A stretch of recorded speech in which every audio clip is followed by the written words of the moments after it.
감사합니다. 저희 오늘 말씀 갈라디아서 6장 1절부터 5절 말씀 가지고 그리스도의 법이라는 제목으로 함께 말씀의 은혜 나누고자 합니다. 제가 이쯤 되면 여러분과 저에게 상기시켜 드리는 말씀이 있습니다. 지금 보내고 있는 우리 교회력의 절기가 성령 강림절기다라는 말씀입니다. 우리가 성령 강림절 하면 그 핑스턴 몬탁이나 손탁이나 이때 놀았던 또 화연했던 그때만 생각하기 쉽지만 교회력에서 교회의 많은 절기 중에서 가장 긴 절기가 성령 강림절기입니다. 어떻게 보면 다른 것들 성탄절, 대림절 또는 부활절, 성령 강림절 굉장히 중요하지만 이 절기가 가장 긴 것을 볼 때 이것이 남다른 의미가 있다고 생각이 됩니다. 왜냐하면 교회의 교회됨을 바로 잡을 수 있는 기간인 것이고 교회의 가치를 세워나갈 수 있는 중요한 기간이라고 생각되기 때문입니다. 만약 우리의 일상의 삶에서 여러 가지 일들로 치열하게 싸우고 있다면 우리의 영은 그 삶의 자리에 성령이 자리 잡게 하기 위해서 치열하게 싸우는 시기입니다. 교회가 교회답게 되기 위해서 교회의 가치를 세우기 위해서 교회적으로 치열하게 싸우는 시기가 바로 성령 강림 절기가 아닐까 생각이 됩니다. 그렇다면 교회의 다움과 교회의 가치 이런 것은 무엇일까요? 그 시기에 우리가 보내는 이 시기에 갈라디아서를 우리가 조금씩 읽어왔습니다. 바울이 쓴 편지들을 중요한 것이 무엇이냐라고 우리에게 묻는다면 아마 떠오르는 몇 가지 바울의 편지들이 있을 겁니다. 로마서, 갈라디아서, 그리고 고린도전서 이렇게 편지들이 떠오를 것입니다. 만약에 지금 이게 뭔 소린가 하시는 분들은 성경 중에 로마서, 갈라디아서, 고린도전서가 있구나. 근데 이거를 바울이라는 사람이 썼구나 정도를 아시면 좋을 것 같습니다. 거기다 덧붙여서 알 것이 이게 좀 어려운 성경 부분 중에 하나구나 라는 것을 덧붙여서 기억해 주시면 좋을 것 같습니다. 그렇다면 이 갈라디아서 많은 분들이 이것을 인용하고 또 설교의 본문에 사용하고 또 로마서도 인용하고 많은 분들에게 복음이란 무엇인가 막 가르치고 또 설교하고 하십니다.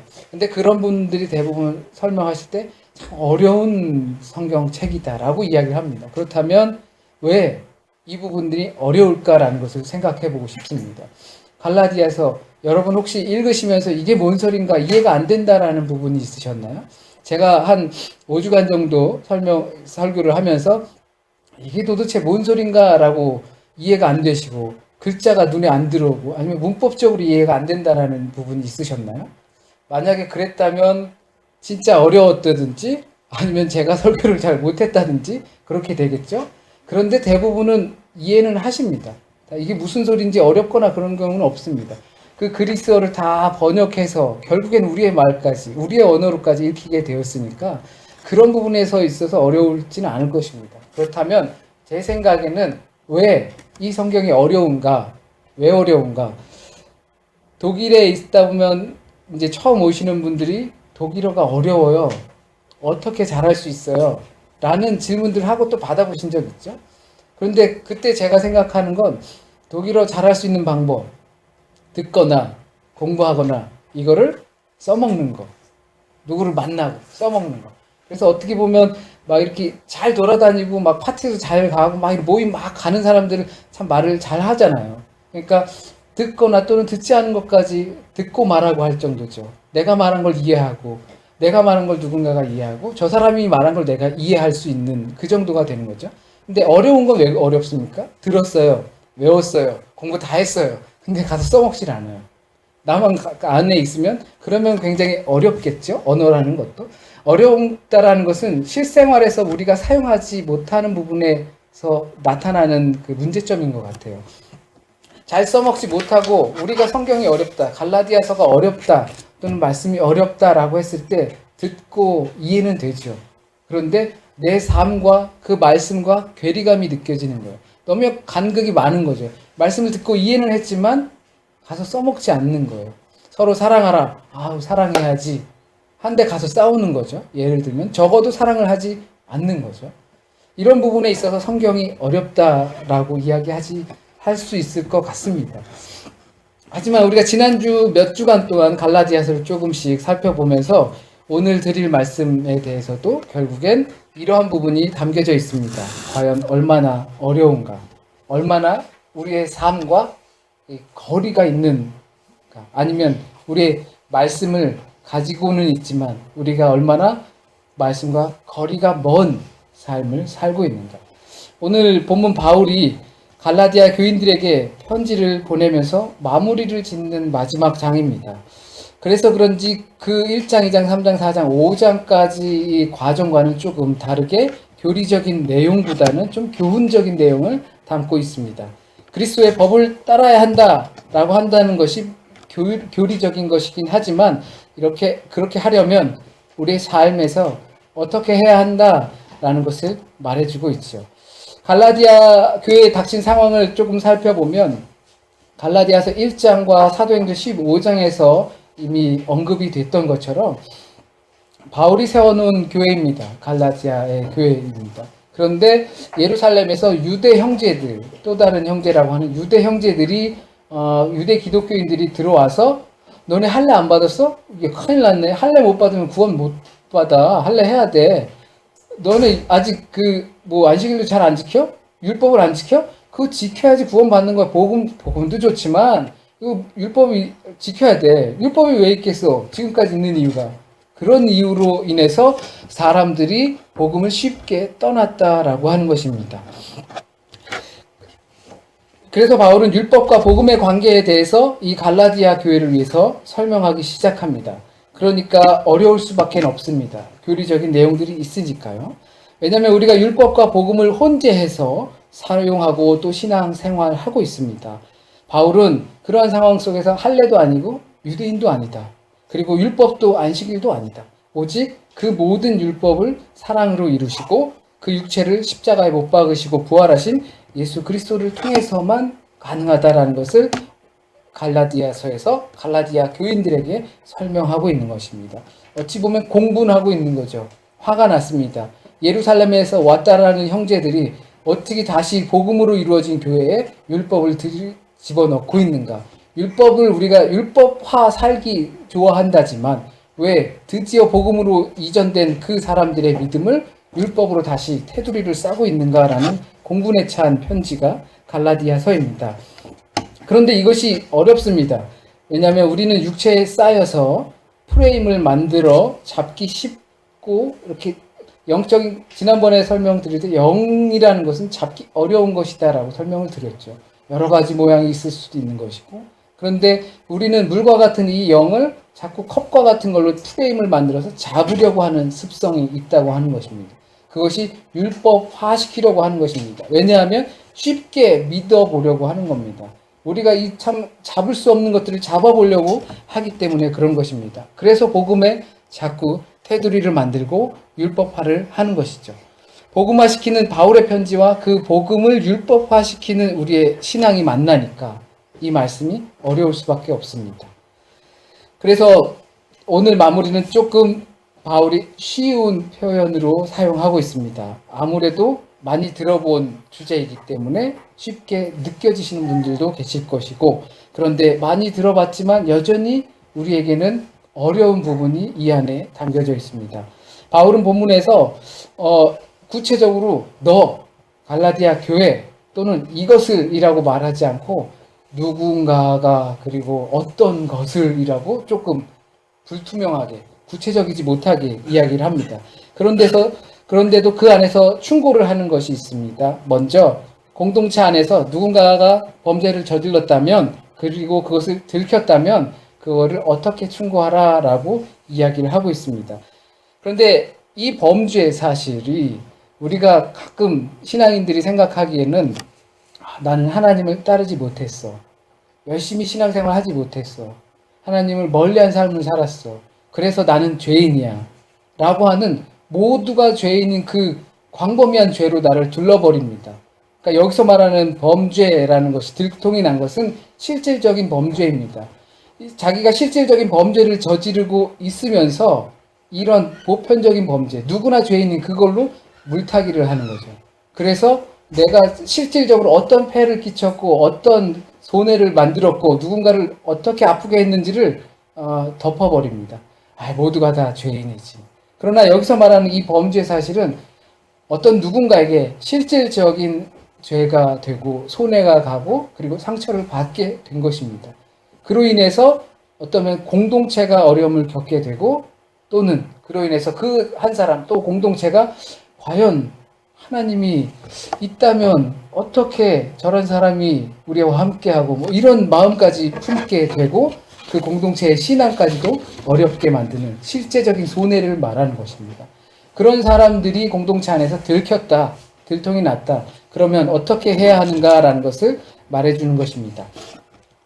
한국교회나 또는 외국에 있는 이 한인교회들이 이런 아픔들을 겪고 있습니다. 어쩌면 지금도 그 상처가 치유되지 않아서 고초를 겪고 있는 공동체들도 많이 있을 것입니다. 제가 중국 친구를 만났는데 학원 다닐 때 만나는 친구인데 그 친구가 교인인데 중국 교인이 있대요. 근데 중국 교회도 마찬가지라고 그러더라고요.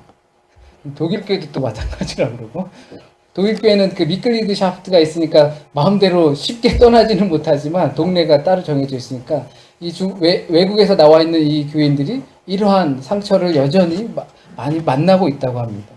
이간질이 난다든지 금전적인 문제가 생긴다든지 육체적인 문제가 생긴다든지 인간사에서 벌어질 수 있는 것들이 공동체 안에서도 여전히 발생하는 모습을 보고 공동체가 위기를 맞게 되는 모습을 한인교회, 외국에 있는 교회들, 한국인들 교회들 여전히 맞고 있다는 것이죠. 그럴 때 어떻게 해야 하는가? 온유한 마음으로 바르게 잡아라 라고 하고 있습니다. 온유한 마음으로 바르게 잡아라. 마태복음 18장 15절에 보면 예수께서 이러한 공동체 또는 범죄 사실 이런 걸로 인한 문제가 생겼을 때 이렇게 하라고 가르칩니다. 당사자와 당사자가 만나서 풀어라 먼저. 당사자와 당사자가 만나서 먼저 풀어라. 1대1로. 만약에 그게 해결이 안 되면 두세 사람이 같이 가서 그 문제를 함께 논의해봐라. 어떻게 보면 객관적인 시선을 대보고 그리고 풀어봐라. 어떤 것이 합리적인지. 그리고도 되지 않으면 교회에 말을 해라. 그래서 그 교회가 함께 모여서 그 문제가 어떠한 문제가 있는지 해결해 보도록 해라. 그래도 해결이 되지 않으면 또는 그래도 그 사람이 뉘우치지 않으면 이방인 취급해라. 세리 취급해라. 사람 취급하지 마라 라고 하는 것과 같은 것입니다. 개 취급해라 라는 것입니다. 그럴 때와 이 마음과 비슷한 것 같습니다. 온유한 마음으로 그들을 바로 잡아라. 온유한 마음으로 해결하도록 해야지 내가 성질이 좀 있는데 내가 그런 거 잘 못 참는데 하면서 내 성질을 그 공동체 안에서 또는 교우 안에서 그것을 내세울 것이 못 된다라는 것입니다. 육체를 따라 생각하고 판단하며 행동하는 것이 신앙인이 아니기 때문입니다. 신앙인이라 함은 세상 속에서 육체의 생각으로 또는 물질의 생각으로 가득한 그 가운데를 걸어 다니더라도 육체의 생각, 물질의 생각으로 판단하며 행동하지 않는 것이 신앙인이기 때문입니다. 그것이 누군가와 관계가 되어 있다면 더더욱 그럴 것입니다. 이렇게 내게 닥친 문제, 그 문제로 하나님 신앙마저도 흔들리게 할 수 있는 문제를 해결할 수 있는 방법은 온유한 마음을 갖고 그 문제를 다스려야 하는 것입니다. 그러나 누가 나한테 실질적인 문제가 생기고 내가 어려움을 닥쳤을 때 쉽사리 그 온유한 마음을 가질 수 있겠습니까? 범죄한 사실이 나를 힘들게 하고 나를 궁핍하게 만들었을 때 그래 주님께서 가르쳐 주셨으니까 온유한 마음을 먹어야지. 이게 우리의 신앙 가르침이니까 온유한 마음을 먹어야지 한다고 먹어지는 거 아니지 않습니까? 갈라디아서 5장 23절에 보면 이렇게 말하고 있습니다. 성령의 열매가 온유다. 성령의 열매 중에 온유함이 있다. 그러니까 성령의 열매로 온유함을 얻는 것입니다. 고린도 교회가 여러 파로 나뉘고 사랑이 없어서 그 안에 바울이 말해주길 사랑은 오래 참는 거고 사랑은 온유한 거다라고 말을 해줍니다. 결국엔 성령을 받아야 하는 것입니다. 성령을 받아서 그 성령의 열매로 사랑할 수 있어야 하고 온유할 수 있어야 하는 겁니다. 그런데 신령한 너희가 온유한 마음을 품으라고 하고 있습니다. 오늘 본문에 신령한 너희가. 너희는 신령한 사람들이야 라고 이야기하고 있는 겁니다. 여기서 신령한 사람이라는 것은 도통하거나 이런 것이 아니라 푸뉴마에서 온 신령함입니다. 성령, 하나님의 영, 하나님의 숨결, 하나님의 사랑이 있는 너희는 그 열매를 맺으라는 것입니다. 온유한 마음으로 그 열매를 맺으라 하는 것입니다. 그렇게 신령한 너희, 성령을 받은 너희, 하나님의 영이 있는 너희는 온유한 마음으로 그것들을 바로 잡되 서로 짐을 나누어지라고 이야기하십니다. 그것이 그리스도의 법을 이루는 것이라고 말씀하죠. 그런 짐을 서로 나누지도 않으면서 내가 나누었다라고 생각하면 착각이다. 큰 오산이고 자기가 자기를 속이는 것이다. 그리스도의 법을 명령으로 이루는 것은 서로 짐을 나누는 것입니다. 그러니까 너희가 이제 율법화시키는 거 잘하니까, 율법화시키는 거 잘하니까 내가 가르쳐 줄게라고 하면서 가르쳐 주는 것과 같습니다. 서로 짐을 나누어라. 현실적인 문제를 말하고 있는 것이죠. 그리스도인은 그리스도의 법을 따라야 합니다. 그것을 하지도 않으면서 자신이 그리스도인이다라고 생각하면 착각이다라고 이야기하는 것이죠. 스스로를 속이는 것이다라고 이야기를 하는 것입니다. 그리스도의 법을 따르지도 않으면서 어떻게 그리스도인이라고 할 수 있겠습니까? 짐을 서로 나누어 지지도 않으면서 나는 나누었다라고 생각하고 그렇게 살아간다면 어떻게 그 법을 이루었다고 할 수 있겠습니까? 우린 왜 서로 짐을 나누어야 하는 겁니까? 그냥 시켜서 하는 거라고 하니까 내 짐도 정말 지기 힘든데 왜 남의 짐까지 지라고 하는 걸까? 생각해 볼 수 있지 않을까요? 우리는 그리스도의 한 지체로서 우리가 서로 짐을 나누면 우리는 그리스도의 법을 이루게 되는 것입니다. 이것을 갈라디아서 5장 13절에서 14절 보면 우리에게 주어진 자유는 육체의 기회를 삼기 위한 것이 아니라 사랑의 종노릇 하기 위한 것이다. 너희에게 자유를 주는데 이 자유는 너희의 육체적인 것으로 어떻게든 뭐 좀 해보려고 하는 것이 아니라 어떻게든 사랑의 종이 되려고 노력하라고 너희에게 자유를 준 것이다 라는 것이죠. 너희가 잘하는 게 그거 아니냐. 너희가 좋아하고 잘하는 율법이 그 안에서 다 이루어졌다. 나에게 주어진 그 자유로 사랑으로 종노릇하는 것이 그것이 율법인데 그 안에서 다 이루어졌다라는 거죠. 우리에게 자유를 주셨는데 그 자유를 누구든지 당연히 사용할 수 있습니다. 그러나 하나님의 자녀들에게 주신 이 자유는 스스로에게 종이 되는 자유를 준 것입니다. 오직 사랑할 자유만 우리에게 주셨습니다. 서로 짐을 나눌 자유와 능력만을 우리에게 주셨습니다. 우리가 아직 힘이 있는 이유가 무엇입니까? 아직도 능력이 있는 이유가 무엇입니까? 다른 말로 하면 아직도 우리가 사는 이유가 무엇입니까? 이 말씀 또한 쉽게 이해되는 말은 아닙니다. 율법적인 것은 그게 뭐가 무겁다고 쓰러지고 그래. 그리고 비난할 수 있고 이 정도는 누구든지 할 수 있는 거라고 생각하고 또 이것을 프레임으로 만들어서 너는 그래서 연약한 거야. 너는 힘이 없는 거야. 힘을 키워 또는 경쟁력을 키워 또는 네가 상처받지 않도록 네 마음을 더 높이 키워 라고 말하는 것이 율법이 됩니다. 그런데 우리 말씀은 그것을 그렇게 하는 것이 아니라고 하는 거기 때문에 쉽게 들여오지 않습니다. 우리는 내일 살기 위해 오늘 최선을 다하지 않습니다.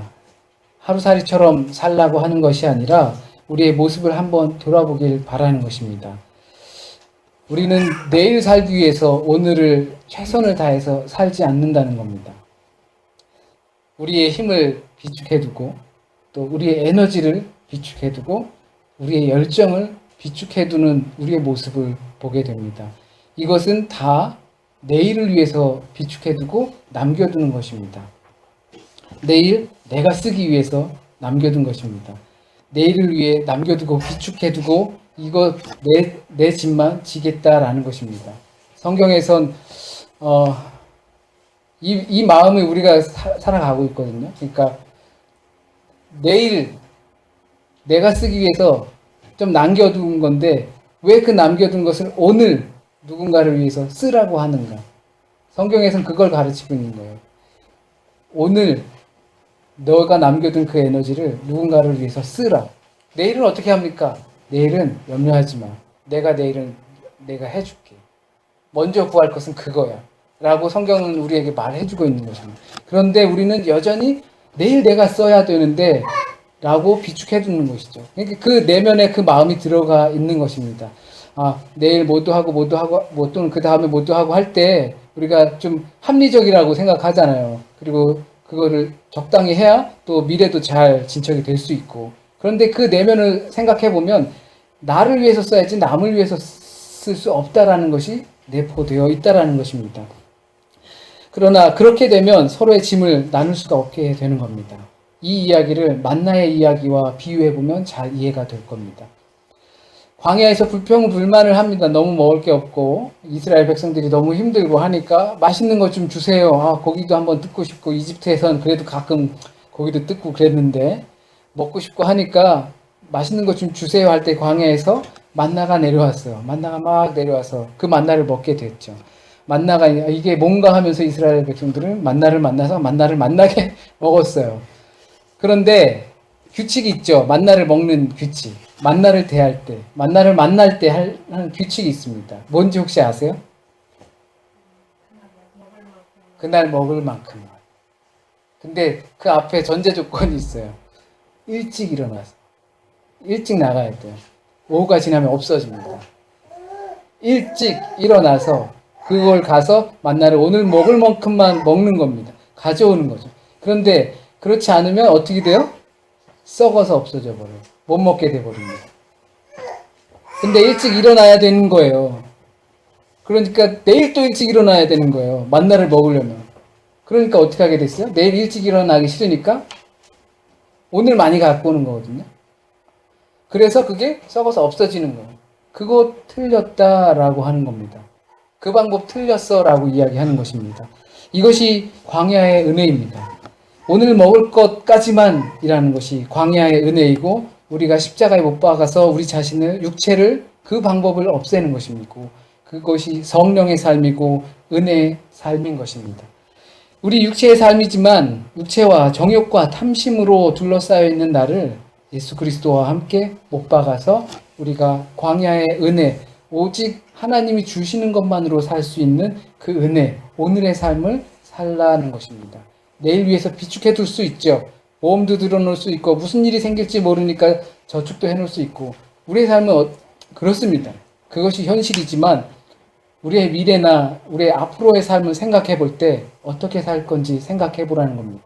너만 보고 살면 안 된다라는 것이죠. 사랑으로 서로 종노릇 해야 하는 것입니다. 그래서 바울은 오늘 본문 안에서 꾸준히 말하는 것이 있습니다. 꾸준히 대부분은 불투명하게 이야기를 하지만 명확하게 하는 것이 너 자신을 돌아보라라는 것입니다. 네가 그렇게 살고 있는지 좀 보라는 것이죠. 누군가가 공동체 안에서 또는 개인적인 관계 안에서 범죄 사실이 들켜서 네가 굉장히 큰 손해를 받고 하는데 그거를 온유한 마음으로 바로 잡았느냐 좀 봐라라는 것이죠. 서로의 짐을 지라고 했는데 그것이 그리스도의 법이고 너에게 자유를 준 이유가 바로 그것인데 그렇게 했는지 좀 보라라는 것입니다. 그렇게 하면 너희에게 보이는 너희의 죄과들은 자랑할 수 있으되 다른 사람들의 죄과를 저 사람이 죄졌대 이렇게 할 수 없다라는 것이죠. 나는 프레임을 만드는 걸 좋아하는데 이렇게 네모나게 하는 게 신앙생활이라고 나는 믿기 때문에 너도 다 네모나게 신앙생활을 해야 돼라는 건 내가 되게 잘하는데 그것이 아니라는 모습을 네가 잘 보고 점검해 보았느냐라는 것입니다. 이것은 말씀 앞에서 거울처럼 서게 되는 것입니다. 거울 앞에 서서 너의 법이 아니라 그리스도의 법, 네가 만드는 법이 아니라 그리스도가 우리에게 주신 법을 잘 실행했는지 점검하고 돌아보라는 것입니다. 그렇게 살았는지. 결국엔 이 모든 것이 나에게 달려 있습니다. 이 현실 안에서 내가 성령을 받았는지 점검해 봐야 하고 나는 신령한 사람인지 그리고 나는 온유한 마음으로 다스리고 있는지 나는 그리스도의 법을 이루기 위해서 사랑으로 짐을 나누고 있는지 나는 무엇인지 보아야만 하는 것입니다. 우리 모두가 그리스도의 법, 내 법대로가 아니라 네 법대로도 아니고 그리스도의 법대로 서로의 짐을 나누어 질 수 있는 저와 여러분이 되길 바라겠고 그 안에는 내일 쓰기 위해서 나를 위해서 남겨둔 것이 오늘 죽어가는 내 옆에 있는 또 다른 누군가를 위해서 분명히 사용될 수 있다는 것을 알았으면, 그리고 또 삶에 우리가 쉽게 이것들이 받아들일 수 있었으면 좋겠습니다. 잠시 기도 드리겠습니다. 주님, 오늘도 우리를 가르쳐 주십니다. 말씀으로 우리를 가르쳐 주시고 말씀의 거울 앞에 우리를 세워주시고 그리스도의 법으로, 그 사랑의 법으로, 한계가 있는 어떠한 인간의 법, 나의 법이 아니고 한계가 없고 너무너무 크고 그 모양조차 알 수 없는 그 사랑의 법으로 우리를 인도해 주신 것 하나님 감사드립니다. 우리가 쫓아갈 수도 없지만, 흉내낼 수도 없지만 우리에게 그 법을 주셨습니다. 그렇게 살으라고. 그래야지 하나님의 나라가 이 땅에 이루어진다고. 하나님이 우리와 함께 할 수 있다고. 임마누엘 하신 하나님이 우리에게 그렇게 보여주셨다고. 그렇게 살라고 우리에게 지상 명령으로 남기고 또 가시고 우리에게 성령을 주셨다고. 그것을 믿고 우리가 구할 수 있게 하여 주십시오. 구할 게 정말 너무 많지만, 이것저것 다 구할 게 많지만 먼저 이것 구하게 주님 인도하여 주십시오. 혹시라도 오늘 잘못 전해진 말씀이 있다면 주님, 우리에게 주께서 하시고자 하셨던 그 감동의 말씀만 우리 가슴 안에 남아 뿌리 내려 열매 맺게 하여 주시고, 한 주간의 삶을 또 주님께 맡기는 모든 지체에게 성령으로 인도하여 주십시오. 너무나 무거운 짐들 가지고 하루하루 또 한 주 한 주 살아갑니다. 그 짐들이 고통의 짐이 아니라 예수님께 맡길 때 주님께서 짊어져 주시고 우리를 업어주시기까지 하는 그 한 주간 될 수 있도록 주님 인도하여 주십시오. 모든 말씀 우리 주 예수 그리스도의 이름으로 기도드립니다.